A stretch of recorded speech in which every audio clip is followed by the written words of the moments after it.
तो फ्रेंड्स, पिछली वीडियो में मैंने आपके साथ शेयर किया था कि एजेंट हमारे साथ कैसे झूठ बोलते हैं, फ्रॉड करते हैं और कतर आने का सही तरीका क्या है। अगर आपने वो वीडियो नहीं देखी है तो लाजमी देखिएगा। ये वीडियो थोड़ी मुख्तलिफ होने वाली है। इस वीडियो में मैं थोड़ा सा डिफरेंट। जब मैं कतर आया था, बड़े बड़े सपने थे और सच कहूँ तो मेरे पास टोटली तौर पर आई होप 200-300 रियाल्स थे ओनली, और बिग ड्रीम्स थे। अभी मुझे काफ़ी ज़्यादा वक्त गुजर गया हुआ है कतर में, और उसके अभी 6000-7000 रियाल मेरी इनकम। इससे ज़्यादा भी हो सकती है, इससे कम भी हो सकती है, कोई फिक्स नहीं है, लेकिन मैं खुश हूँ। इस वीडियो में कुछ टिप्स दूंगा कि जो शायद मेरे तमाम भाइयों के लिए बहुत ज़्यादा इंफॉर्मेशनल होगी और कारआमद होगी।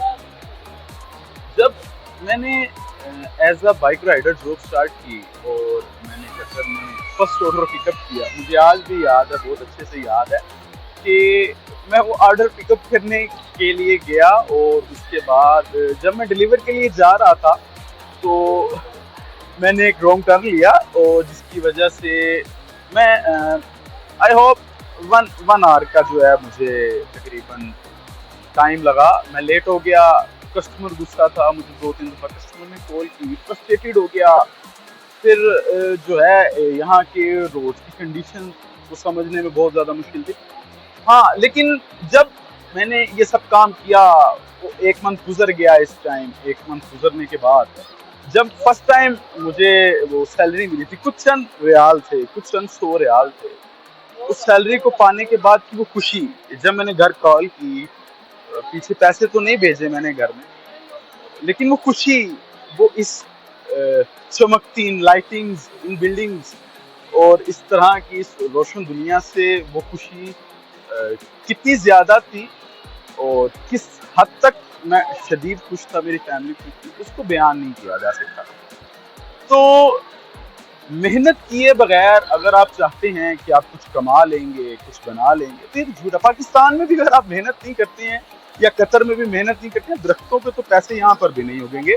यहाँ पर भी आपको मेहनत करनी पड़ेगी, यहाँ पर आपको कंडीशंस को समझना पड़ेगा, रूल्स को सीखना पड़ेगा। और बाइक राइडर की जो जॉब है वो सिर्फ बाइक चलानी नहीं है, उसमें बहुत ज़्यादा डिफरेंट किस्म की जो हैं आपको रिस्ट्रिक्शंस मिलेंगी। आपको बहुत ज़्यादा जो है पोजीशन पर मैं हूँ, शुक्र अल्हम्दुलिल्लाह, जिस मुकाम पर मैं हूँ, जितनी मेरी सैलरी है या जितनी मेरी इनकम है, उस तक पहुँचने के लिए बहुत ज़्यादा टाइम दरकार है, और उसके लिए बहुत ज़्यादा टाइम की स्ट्रगल है, मेहनत है।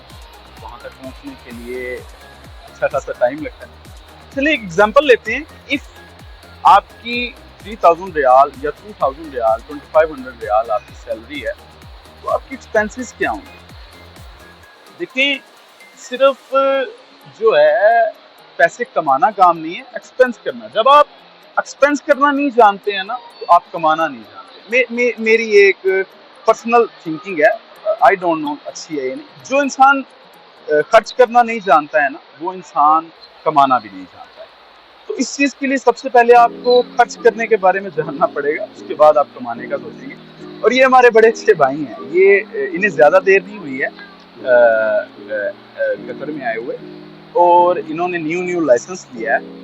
तो शाम भाई, आपने अभी न्यू लाइसेंस लिया, आप जब बाइक पर चढ़े तो आप क्या कहते हैं कि आज़ाद वीज़ा और स्पॉन्सर वीज़ा दोनों में क्या फ़र्क है? अच्छा, आज़ाद में ज़लालत है, उसको टेंशन नहीं होती, बेनिफिट्स ज़्यादा मिलते हैं। अच्छा, तो किस किस्म के बेनिफिट्स होते हैं स्पॉन्सरशिप में, और किस किस्म के जो हैं प्रॉब्लम्स फेस करनी पड़ती हैं आज़ाद वीज़ा में? मतलब कि आपको जो अपना है ना, कोई प्रॉब्लम आती है, बाइक में आती है, या कोई आप ऑर्डर लेके जा रहे हैं, उसमें जो इशू होता है, तो वो आपको खुद हैंडल करना पड़ता है। आज़ाद है, आपको फ्रीलांसर से वो सब कुछ आपको खुद मैनेज करना है। फिर तो एक चीज़ का और आंसर दीजिएगा हमारे भाइयों को। फॉर एग्जांपल, हमारा 3000 रियाल फ्रीलांसर के तौर पे आज़ाद वीज़े पे 3000 रियाल आपने कमाए, तो आपके एक्सपेंसेस क्या होंगे? कि इसमें आपको मतलब कि ज़्यादा आप करें ना, मतलब कि 15 से 1700 रियाल आपका आपका एक्सपेंस कराएगा। 15 से 1700 रियाल, जिसमें रूम रेंट है, मील है, अकोमोडेशन है, बाइक पेट्रोल है, उसके बाद बाइक की मेंटेनेंस आती है, उसके बाद आपकी अपने अखराजात होते हैं, लॉन्ड्री होती है। ये सब अखराजात एक फ्रीलांसर फेस करता है। और स्पॉन्सरशिप में ये बेनिफिट होता है कि बाइक कंपनी की होती है, पेट्रोल कंपनी का होता है, अकोमोडेशन कंपनी की होती है। ये सब चीजें जो हैं कंपनी जो है वो रियलाइज करती है। तो अगर कोई भाई हमारा कतर आना चाहता है और बाइक राइडर की जॉब करना चाहता है, तो उसके लिए क्या मशवरा आपकी तरफ से? एज अ कंपनी राइडर वो यहाँ पर आकर जॉब करे।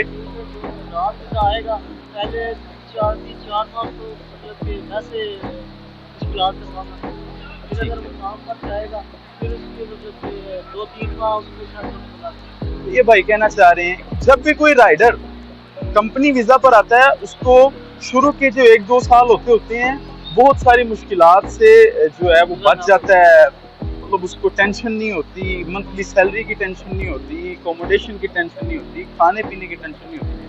तो इस चीज को गौर फिक्र करना बहुत ज्यादा जरूरी है। जब हम सुबह निकलते हैं ना, तो हमारी ये थिंकिंग होती है कि हम ज्यादा से ज्यादा ऑर्डर लगाएं और जितना ज्यादा हो सकता है उसको जो है अपने जो ऑर्डर्स हैं उनको ज़्यादा करें।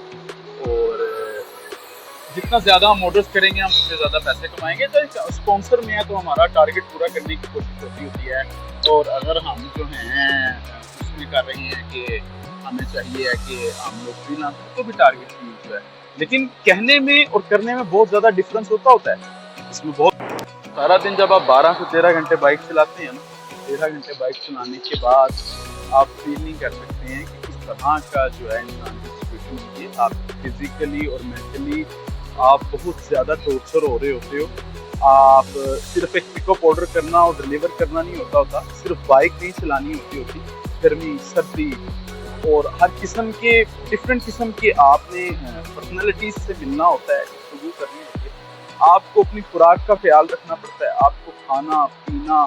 देखिए जब आप रोड पर निकलते हैं ना तो हादसात भी होते हैं, थकावट भी होती है। और अगर आप अपनी अच्छे खाने का ख्याल नहीं रखते हैं, अपने अच्छे पीने का ख्याल नहीं रखते हैं, अपनी लाइफ में अगर आप अपने ऊपर नहीं लगाएंगे, मैंने पहले भी बात की, एक्सपेंस करना नहीं जानते तो कमाना नहीं जानते। अगर कमाना है तो भाई पहले एक्सपेंस करना पड़ेगा, अपनी सेहत का ख्याल रखना पड़ेगा। और सारा दिन मेहनत करने के बाद इंसान जब शाम को घर आता है तो देखता है ना कि मैंने 13 घंटे बाइक चलाई है। ये सिर्फ बाइक चलाने का सोचने में और करने में बड़ा फर्क है। तो फिर इंसान को पता लगता है कि यार मैंने एक रियाल जोड़ के 5-5 रियाल जोड़ के मैंने एक महीने के बाद 3000 रियाल जोड़ा है। और यहाँ पर मेरा एक्सपेंस 1500 रियाल मेरा एक्सपेंस है।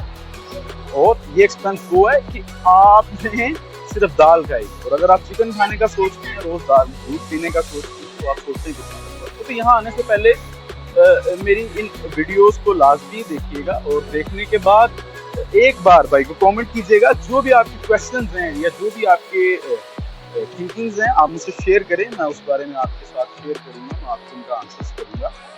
और इंशाअल्लाह ताला मैं अपनी अगली वीडियोस में आपके तमाम क्वेश्चंस का जो आंसर लाजमी करूँगा। मेरी अगली वीडियो में आप क्या देखना चाहते हैं, आप क्या पूछना चाहते हैं, कमेंट कीजिएगा। लाजमी तौर पर मैं उस टॉपिक पर वीडियो बनाऊँगा। और आपकी मदद कर सकती है। अपना ख्याल रखें, ज़्यादा से ज़्यादा ख्याल रखें और दुआ में याद रखें।